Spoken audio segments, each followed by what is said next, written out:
أعوذ بالله من الشيطان الرجيم بسم الله الرحمن الرحيم. Sourate 31, Luqman. C'est une mécoise de 34 versets. Au nom de Dieu le tout miséricorde, le miséricordieux. Versets 1, 2, 3, 4, 5. Alif, Lam, Mim. Ce sont là les versets du livre de sagesse, en guidance et miséricorde aux bel agissants, qui accomplissent la prière, acquittent la purification, ont certitude, eux, de la vie dernière. Ceux-là se conforment à une guidance de leur maître. Ceux-là sont les triomphants. Explication. Le début de cette sourate est identique à celui de la sourate 2. Alors, le commentaire ne peut être que le même. Dieu a fait de ce Coran une guidance, un rétablissement, une miséricorde aux bel agissants, ceux qui agissent correctement en suivant la loi. Ceux-là accomplissent la prière prescrite dans le respect de ses normes, mais aussi les prières surérogatoires, versent l'aumône aux ayants droit, préservent les liens de matrice et de parenté, sont convaincus que la rétribution existe dans la demeure dernière et œuvrent en conséquence. Celui qui agit vraiment selon cela, c'est qu'il fait partie de ceux indiqués dans le verset « Ceux-là se conforment à une guidance de leur maître, ceux-là sont les triomphants », c'est-à-dire dans l'ici-bas et dans la vie dernière. Versets 6 et 7. Par contre, ceux d'entre les humains qui achètent l'entretien frivole de sorte à égarer autrui du chemin de Dieu, sans savoir et à tourner ce chemin en dérision, ceux-là subiront un châtiment d'ignominie, et qui, à la récitation de nos versets, s'en détournent par orgueil, comme s'ils ne les entendaient pas ou avaient l'oreille dure, eh bien, faites-lui l'annonce d'un châtiment douloureux. Explication. Après avoir cité le destin des bienheureux qui se guident avec le livre, le Coran, et tirent bénéfice en l'écoutant, Dieu cite là le destin des malheureux qui ne veulent pas entendre parler de ce qu'il dit, et qui, cependant, préfèrent entendre la musique et les chansons. Ibn Mas'ud et Al-Hassan al-Basri, ce propos divin est descendu au sujet du chant, selon un avis, en disant « Qui achète l'entretien frivole ?» signifie « Dieu veut parler des esclaves chanteuses ». L'envoyé alayhi salatu wassalam, rapporte-t-on, a dit « Il n'est pas licite de vendre les chanteuses, pas plus que de les acheter. Manger leur prix est illicite. C'est à leur sujet que Dieu le Tout-Puissant a fait sur moi descendre, par contre, ceux d'entre les humains qui achètent l'entretien frivole, de sorte à égarer autrui du chemin de Dieu. L'entretien frivole, c'est l'associance, selon Zahak. C'est tout propos qui détourne du chemin de Dieu, selon Ibn Jarir.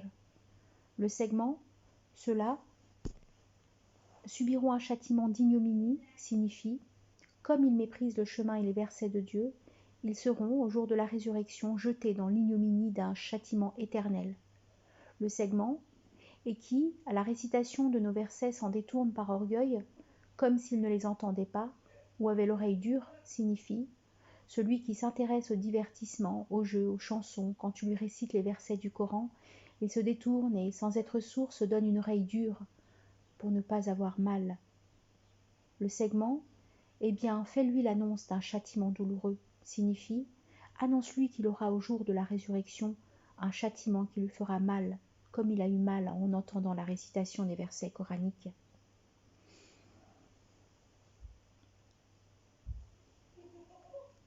Versets 8-9. À ceux qui croient, effectuent les œuvres salutaires, reviendront les jardins du bonheur où ils seront éternels. La promesse de Dieu est le vrai, il est le Tout-Puissant, le Sage. Explication. C'est là une citation sur ce qui attend les bels agissants dans la demeure dernière. Ils seront bienheureux, ceux qui croient en Dieu et en ses envoyés, font les œuvres salutaires. En référence ce verset, ils triompheront des jardins du bonheur, où ils jouiront de bienfaits de Dieu éternellement. Le segment, la promesse de Dieu est le vrai, signifie cela se réalisera inéluctablement parce que c'est une promesse de Dieu, car Dieu ne faillit jamais à sa parole. Le segment, il est le Tout-Puissant, le Sage, signifie Dieu a soumis toute chose à son pouvoir, et il est sage dans son propos et ses actes. C'est lui qui a instauré le Coran en tant que guidance pour les croyants. Versets 10, 11. Il a créé les cieux sans support, que vous puissiez voir, fiché dans la terre des ancrages, pour qu'elle ne tremble sous vos pas, disséminé sur elle des spécimens de tous les animaux. Sur elle, nous faisons descendre de l'eau du ciel et y faisons pousser de toute espèce généreuse. Voilà la création de Dieu. Faites-moi donc voir ce qu'ont créé ceux qui ne sont pas lui. Les iniques sont plutôt dans un égarement manifeste. Explication. Dieu montre par cela sa capacité illimitée à créer. Le segment, il a créé les cieux sans support, que vous puissiez voir, est traduit selon l'avis d'Ibn Abbas. Le segment, fiché dans la terre des ancrages pour qu'elle ne tremble sous vos pas, signifie « Il a mis des montagnes dans la terre pour l'alourdir et la consolider, afin qu'elle ne s'agite pas sous les pieds de ses habitants. » Dans la suite du verset, Dieu avertit qu'il est aussi celui qui attribue, en disant sur elle « Nous faisons descendre de l'eau du ciel et y faisons pousser de toute espèce généreuse. » Le segment « Faites-moi donc voir ce qu'ont créé ceux qui ne sont pas lui. » Défie les associants et leur demande de montrer ce qu'ont créé leurs idoles. Le segment « Les iniques sont plutôt dans un égarement manifeste » signifie les associants adorant leurs idoles sont donc dans une ignorance, un aveuglement manifeste. Verset 12. Oui, nous avons donné à Luqman la sagesse. À Dieu soit reconnaissant. Qui est reconnaissant ne l'est qu'à soi-même. Qui dénie ce bienfait, eh bien, Dieu est celui qui se suffit, le louanger. Explication. Au sujet du rang de Luqman, les anciens divergent en donnant deux avis. Luqman est-il un prophète ou bien un adorateur juste? La majorité, entre autres, Ibn Abbas, Saïd, Ibn Musaïb, Qatada, disent que c'est un adorateur juste. La sagesse dont il s'agit ici, c'est la compréhension, le savoir et l'expression. Le segment « À Dieu soit reconnaissant » signifie « Dieu lui a ordonné d'être reconnaissant pour ce qu'il lui a octroyé comme don exceptionnel ». Le segment « Qui est reconnaissant ne l'est qu'à soi-même » signifie « Le bénéfice, la rétribution de la reconnaissance revient à ceux qui sont reconnaissants ». En référence ces paroles, qui aura effectué l'action salutaire, c'est pour eux-mêmes qu'ils auront aplani leur couche. Le segment, qui dénie ce bienfait, eh bien, Dieu est celui qui se suffit, le louanger. Signifie, Dieu se passe bien des hommes, et rien d'eux ne peut lui faire du mal s'il dénie tous. Versets 14 et 15. Lors, sermonnant son fils, Luqman disait « Mon petit, n'associe à Dieu personne. Lui associer quiconque est une énorme iniquité. Nous-mêmes avons recommandé à l'homme ses pères et mères. Sa mère ne l'a-t-elle pas porté, malaise sur malaise, et mis 2 ans à le sevrer? Sois-m'en reconnaissant, ainsi qu'à tes pères et mères. À moi la destination de tout. S'ils faisaient cependant tous deux pression sur toi pour que tu m'associes ce sur quoi tu n'as pas de science, ne leur obéis pas, tout en les exhortant ici-bas de convenance. Mais suis le chemin de qui s'en revient à moi, d'autant que c'est vers moi qu'est votre lieu de retour, et qu'alors je vous informerai de ce que vous pratiquiez. Explication. Dieu informe sur l'exhortation de Luqman faite à son fils. Luqman exhorta donc d'abord son fils de n'adorer que Dieu seul, sans rien lui associer, puis pour le prévenir, il lui dit que l'associance est la plus grave iniquité. Ensuite, Dieu insiste sur la bienfaisance qu'on doit avoir envers les pères et mères. Dieu cite maintes fois et conjointement son adoration et la bienfaisance envers les parents. En référence à ces paroles, ton maître a décrété que vous l'adoriez lui seul, et dans le bel agir à l'égard des pères et mères. Le segment, sa mère ne l'a-t-elle pas porté, malaise sur malaise, et mis 2 ans à le sevrer? Rappelle à l'adulte la bienfaisance de sa mère qui, nuit et jour, s'est fatiguée à l'éduquer et le faire grandir. En référence à ces paroles, les mères allaitent leurs nourrissons 2 ans entiers pour quiconque veut que l'allaitement se parachève. Dis, mon maître garde-les tous deux en ta miséricorde, de même qu'ils m'ont élevé tout petit. Le segment, sois-m'en reconnaissant ainsi qu'à tes pères et mères, à moi la destination de tout, signifie, je te rétribuerai amplement pour cela, le jour de la résurrection. Le segment, s'ils faisaient cependant tous deux pression sur toi pour que tu m'associes ce sur quoi tu n'as pas de science, ne leur obéis pas, signifie, s'ils efforcent à ce que tu les suives dans la religion, n'accepte pas cela. Le segment, tout en les escortant ici-bas de convenance, signifie, sans que cela ne t'empêche d'être bienfaisant envers eux. Le segment, mais suis le chemin de qui s'en revient à moi, signifie suis le chemin des croyants. Versets 16, 17, 18, 19. Mon petit, fût-ce du poids d'un grain de moutarde dans un rocher, dans les cieux ou sous la terre, Dieu le rapportera. Dieu est le subtil, l'informé. Mon enfant, accomplis la prière, prescris le convenable et proscris le blâmable. Sois patient à ce qui t'atteint. Cela est de la résolution dans les entreprises. Ne te rengorge pas sur les autres, ne marche pas sur terre avec insolence. Dieu n'aime pas l'outrecuidant, le fanfaron. Mesure ta démarche, mets une sourdine à ta voix. La plus infecte des voix est bien celle des ânes.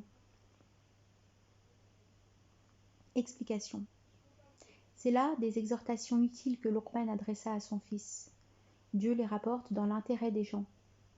Le segment, fût-ce du poids d'un grain de moutarde dans un rocher dans les cieux ou sous la terre, Dieu le rapportera, signifie l'iniquité ou la faute, qu'elle soit du poids d'un grain de moutarde caché dans les cieux ou sous la terre, Dieu la rapportera le jour du jugement pour rétribuer chacun selon son œuvre. En référence ces paroles, et nous dresserons les justes balances pour le jour de la résurrection. Nulle âme ne sera lésée en rien. Le segment, Dieu est le subtil, l'informé, signifie Dieu est subtil dans son savoir. Les choses les plus infimes ne peuvent lui échapper, et il est informé même des pas de la fourmi marchant dans la nuit noire. Le segment, accomplis la prière, signifie fais-la selon les normes. Le segment, prescrit le convenable et proscrit le blâmable, signifie fais cela selon tes capacités. Le segment, sois patient à ce qui t'atteint, signifie tu devras l'être car prescrire le convenable et proscrire le blâmable peuvent provoquer des réactions négatives de la part des gens concernés. Le segment, cela est de la résolution dans les entreprises, signifie s'armer de patience devant la réaction négative des gens et de la résolution dans les entreprises.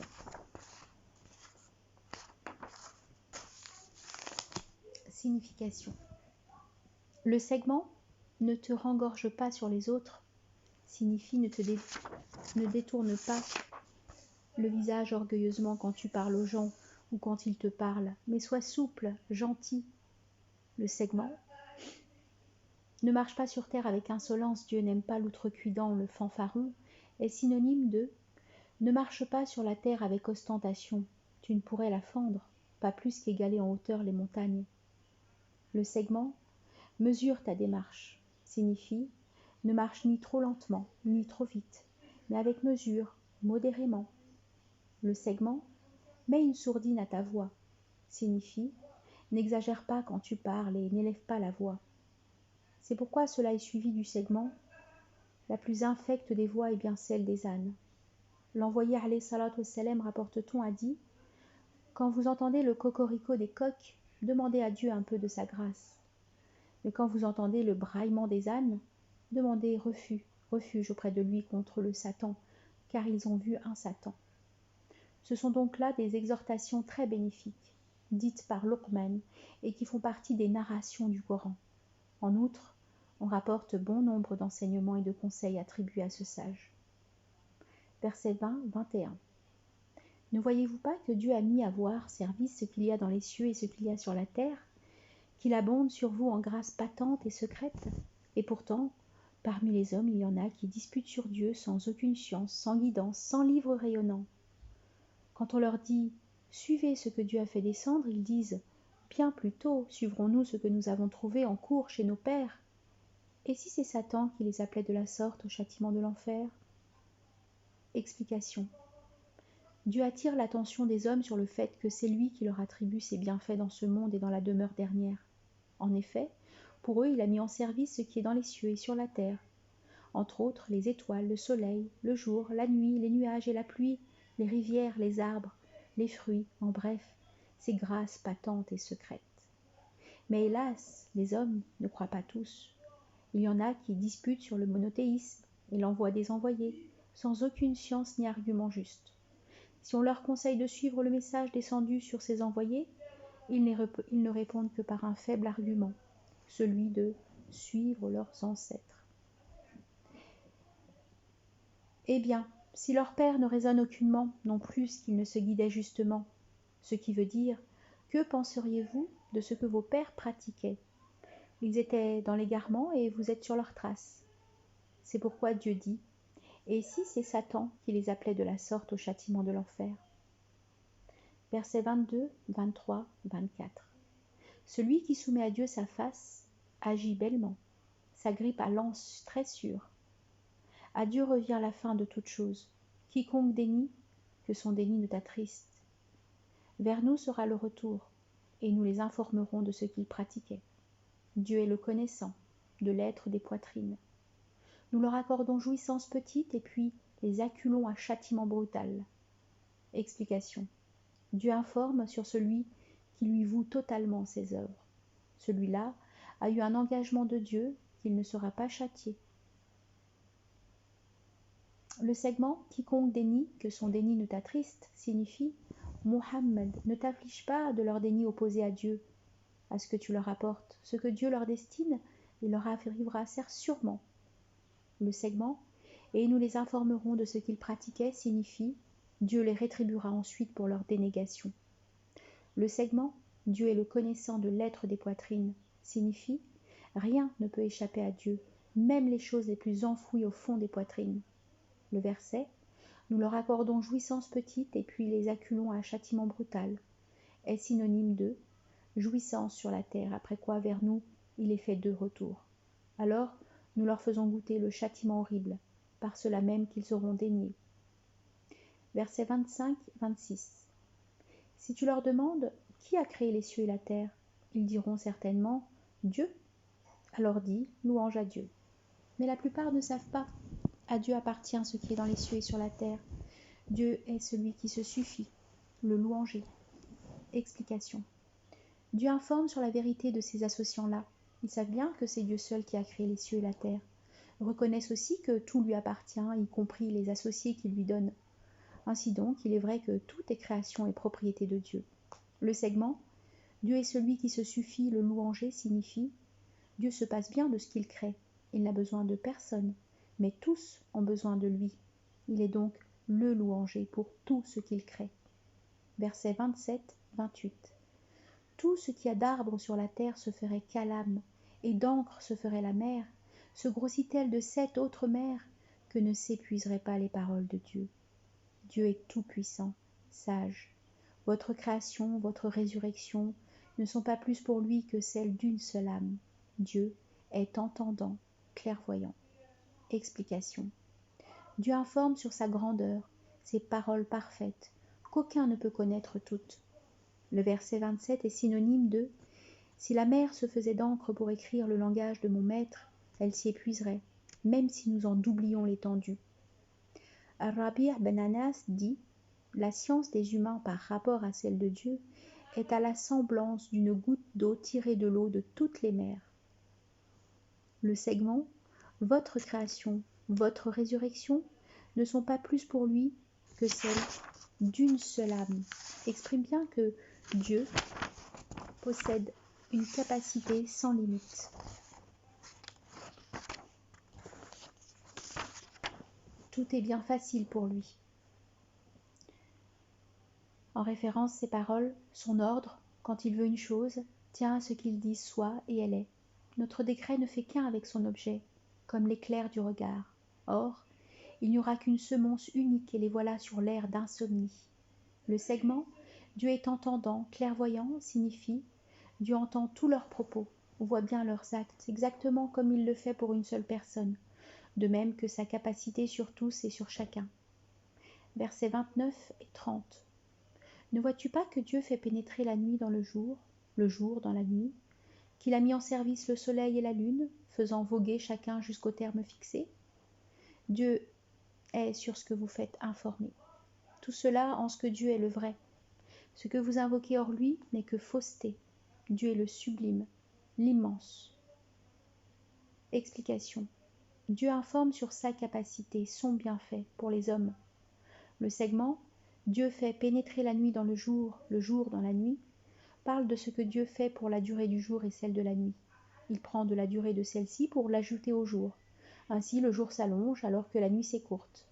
Puis il prend de la durée du jour pour l'ajouter à la nuit. Ainsi la nuit s'allonge et le jour s'écourte. Le segment, il a mis en service le soleil et la lune, le soleil et la lune, faisant voguer chacun jusqu'au terme fixé. Signification. Le soleil et la lune courent à une limite déterminée selon un avis. Tous deux courent jusqu'au jour de la résurrection, selon un autre avis. Les avis sont pourtant justes. Ibn Abbas dit « Le soleil est comme le ruisseau. Il court pendant le jour, dans le ciel, dans son orbite. Et quand il se couche la nuit, il court dans son orbite sous la terre jusqu'au moment où il se lève à l'Orient. C'est de même pour la lune. Le segment « Dieu est sur ce que vous faites informer » signifie « Dieu est le créateur et le connaissant de toutes choses ». Le segment « Tout cela en ce que Dieu est le vrai. Ce que vous invoquez hors lui n'est que fausseté. » Dieu vous montre ces signes pour que vous concluiez qu'il est de Dieu, de vérité, que les idoles ne sont que fausseté. Il est celui qui se suffit, tandis que toute chose a besoin de lui. Le segment « Dieu est le sublime, l'immense » signifie « Dieu est le très haut, le très grand, car tout le monde est soumis à lui, faible devant lui. » Versets 31-32. Ne vois-tu pas les navires voguer sur la mer par la grâce de Dieu pour vous manifester l'un de ces signes ? En quoi résident des signes pour celui qui arme la patience et la reconnaissance ? Que viennent à les couvrir une vague pareille à des ombres ? Ils invoquent Dieu, lui voue la religion première. Et puis quand il les a sauvés, ramenés au rivage, tel d'entre eux garde la voie moyenne. Et il n'est pour abjurer nos signes que tout perfide impudent dénégateur. Explication. C'est lui, informe Dieu, qui a mis en service la mer pour la circulation des navires, car s'il n'avait pas mis tant de force pour porter les navires, ces derniers ne vogueraient pas. C'est pourquoi il dit « pour vous manifester l'un de ces signes », c'est-à-dire un signe de ce dont il est capable. Le segment « en quoi résident des signes pour celui qu'arme la patience et la reconnaissance » signifie « en quoi résident des signes pour qui patiente dans le malheur et est reconnaissant dans la prospérité ». Le segment « que viennent à les couvrir une vague pareille à des ombres », ils invoquent Dieu, lui voue la religion première, est synonyme de « dès que sur mer vous touche un mal, ceux que vous invoquez s'égarent, sauf lui ». Le segment « et puis quand il les a sauvés, ramenés au rivage, tel d'entre eux garde la voie moyenne » est traduit selon l'avis d'Ibn Zaïd qui s'appuie sur le segment. Il est en effet parmi eux des iniques envers eux-mêmes, d'autres économes, d'autres enfin qui se précipitent aux œuvres de bien, avec la permission de Dieu. Ainsi, celui qui agit de la sorte n'agit que moyennement vers Dieu.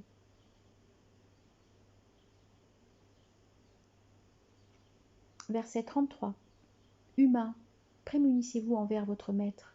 Craignez un jour où nul géniteur ne rachètera sa progéniture, pas plus que nulle progéniture ne rachètera en rien son géniteur. La promesse de Dieu est vérité. Que ne vous dupe la vie d'ici-bas, que sur Dieu ne vous abuse le dupeur. Explication. Dieu somme les humains de prendre garde du jour de la rencontre, les ordonne de craindre ce jour, car quand il se produira, aucun ne pourra au prix de sa propre personne oser payer la rançon de son plus proche parent. Il les conseille aussi en leur disant que la quiétude de l'ici-bas ne devrait pas leur faire oublier la demeure dernière, et que le dupeur, c'est-à-dire le Satan, ne devrait pas les abuser. Il leur promet, leur fait espérer, mais Satan ne leur promet qu'illusion. Verset 34. Dieu tient la science de l'heure comme il fait tomber la pluie. Il connaît ce qu'il y a dans les matrices, alors que nulle âme ne connaît ce qu'elle acquiert pour demain, que nulle âme ne connaît sur quelle terre elle mourra. Dieu est le connaissant, l'informé. Explication. C'est là les clés du mystère que Dieu garde pour lui. Personne ne les connaît que s'il le décide. Ainsi, le moment de l'heure n'est connu de personne. Lui seul, le moment venu, il l'illuminera à point nommé. Il en est de même pour les chutes des pluies, mais quand il ordonne la chute de la pluie, les anges concernés ont accès à cette connaissance ainsi que ceux des hommes qu'il veut. Il en est de même pour ceux qu'il y a dans les matrices. Mais quand il décide de ce qu'il va créer dans les matrices, les anges concernés ont accès à cette connaissance, le sexe de l'enfant, etc.